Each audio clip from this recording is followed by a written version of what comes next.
Google just made one of the most significant changes to their search result that they've ever done.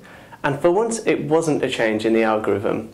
What they've done is they've finally added social results and personal results in a big way into their search engine. They've had these things before, but now it's official, and Google has announced this with Google Search plus Your World, which was launched today.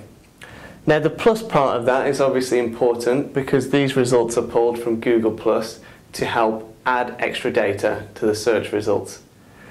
It forms three parts, which I'll go through now, the first of which is personal results, which will be indicated in the search results with this blue icon of a man. What this does is it pulls results that your friends have liked, things that you've seen before, and adds them into the search results, in effect pushing down other content that would have appeared there before organically. This means the concept of rankings no longer exists, essentially. We can look at rankings on a non-logged in, non-personalised search, of course, and get a good bearing from that, but personal people's rankings can now be completely altered depending on who they've interacted with online and the pages that they've viewed in the past. It's a really big change, and it means that every website now needs to have a sense of community. You need to have people on your website sharing your content with other people, and if you haven't had great content before that people will share, you need it now, because otherwise people aren't going to socially share it and you've got less chance of showing up against the people who do. Profiles in search. This is what Facebook should have added years ago, and this is Google looking at what Facebook's doing wrong and saying we can do it better. So if you start typing a friend's name into the Google search box now, under this change, it will show you your friend's name will start to come up automatically, and you can see the things that they like and more about them. It's a great idea, and it's really something that was missing on Facebook, where you found people in a very laborious way.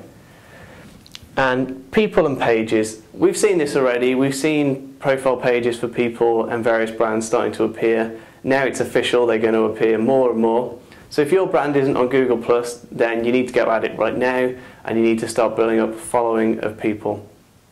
The other interesting thing is that Google's added SSL to all this data, which is what led to the not provided issue where we were seeing less keyword data passed into analytics.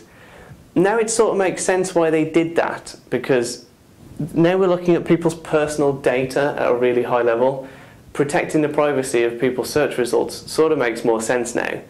And whilst before we sort of looked at it and said there's no way this is to do with privacy, it does actually look like Google were looking at a bigger picture of privacy, and that this is probably the reason that we had SSL.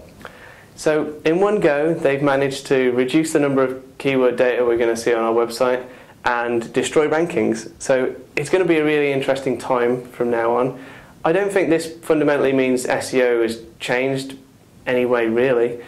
You should already be doing social things such as spreading good content and telling people to pass it on and trying to make your website interesting, and this has just made it more important, if anything. But traditional SEO tactics such as link building are still going to be fantastic to get you up the page of results. If you want to talk more about Google Search plus Your World, visit koozai.com and leave some comments in this blog post, or visit any of these profiles below. Thanks for watching.